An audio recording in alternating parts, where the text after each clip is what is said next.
কলকাতার মিনি বাংলাদেশ খ্যাত new market এলাকায় চলছে কঠোর অভিযান। নিরাপত্তা বিধি না মানায় ৪৮ ঘন্টার ব্যবধানে বন্ধ করে দেওয়া হয়েছে ২ শতাধিক হোটেল এবং রেস্তোরাঁ।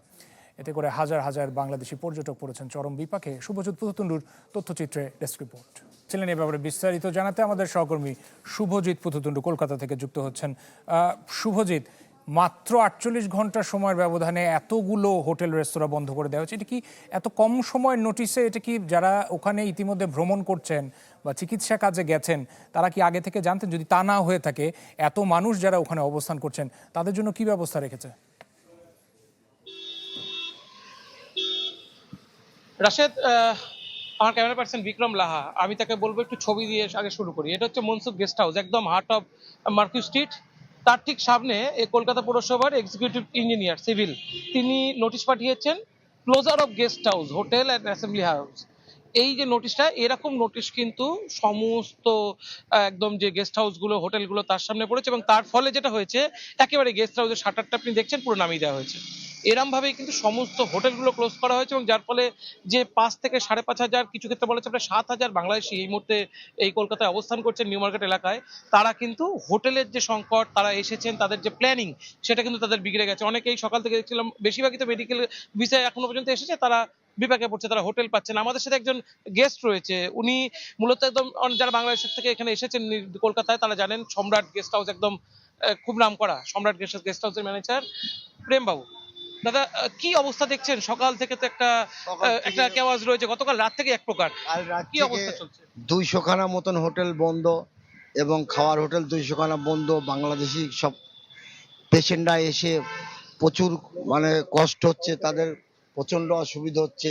এই অসুবিধার মধ্যে আমাদের এখন দুরবস্থা থেকে বাঁচার জন্য একটা ব্যবস্থা করুন, না হলে আমরা তো বহুত সমস্যার মধ্যে পড়ছি। আপনার গেস্ট হাউসে কতজন কর্মচারী রয়েছে আর কখন এসেছিল, কি বলেছে আমার আপনার? এখানে কর্মচারী রয়েছে 18 জন। হ্যাঁ, এরা কাল পরশুদিন 20 তারিখে এসেছিল, এসে বলছে যে এনিহাও বন্ধ করতে হবে, আমার সমস্ত পেশেন্টকে বের করে দিতে হবে, রাখা যাবে না। এটা আমাদের উপর মহল থেকে অর্ডার আছে, এটা এনিহাও তোমাদের বন্ধ করতে হবে। এটা আমরা পরে দেখবো কি করলে ভালো হয়। ভাই, আপনি কি বাংলাদেশি? আপনি কি এখানে হোটেল খুঁজেছেন? আজকে হোটেল থেকে কিছু বলেছেন? হোটেল থেকে বলতেছে যে যে কোনো সময় হয়তো হোটেল ছেড়ে দেওয়া লাগবে। তো কাল থেকে, যখন আমরা কাল এসছি এখানে, কাল আসার পর থেকে হোটেল খুঁজতে প্রায় আমাদের ২ ঘন্টা সময় লেগেছে, যেখানে আগে আসার পর পর হোটেল পেয়ে যেতাম। সবাই বলতেছে ভাইয়া হোটেল নেই, হোটেল নিয়ে ঝামেলা হচ্ছে, অন্যদিকে খুঁজুন। এই নিয়ে প্রচুর ঝামেলার মধ্যে আর কি আছি। যেখানে আছি এখনো সেফ না, বলতেছে ভাই যে কোনো সময় হোটেল ছাড়তে হলে আপনাদের ছেড়ে দিতে হবে। দেখুন, যা একদম সর্বশেষ খবর যদি বলি, তারাতলার দিক থেকে আজকে আবার অভিযান শুরু হয়েছে, এবং এই অভিযানের পরে কিন্তু তারা যে, অর্থাৎ কলকাতা কর্পোরেশন, ফায়ার সেফটি, বিদ্যুৎ বিভাগ, তাদের যে যৌথ কমিটি, তারা কিন্তু আজকে ইন্সপেকশন চলবে বলা হচ্ছে, প্রায় মধ্যরাত পর্যন্ত অভিযান চলতে পারে, এবং সেক্ষেত্রে তারা বিভিন্ন হোটেলে যতক্ষণ না আসে গেস্ট নেওয়া হচ্ছে না। যে কজন আছে তাদের এইভাবেই বলে রাখা হয়েছে যে যে কোনো মুহূর্তে বেরিয়ে যেতে হতে পারে, এবং তার ফলে যদি কিছুক্ষণ আগে পর্যন্ত এখানে যে ছবিটা ছিল একদম সর্বশেষ ছবি, তারা অনেকে সরে গেছে। মূলত যে হোটেলগুলো যেহেতু ডাইনামিক ফেয়ারে হোটেলের ফেয়ার বাড়ে, সেক্ষেত্রে নিউ মার্কেট এলাকায় তো লোকে আসতো সস্তার জন্য, যে ৫০০ থেকে ১,০০০ রুপি, ১,৫০০ রুপি, ২,০০০ রুপিতে ভালো রুম পাওয়া যায়, এসি রুম। সেখান থেকে কিন্তু নিউ মার্কেট এলাকায় রুম নেই, তারা আউটসাইডে চলে যাচ্ছে ৩,০০০, ৪,০০০ রুপি, এবং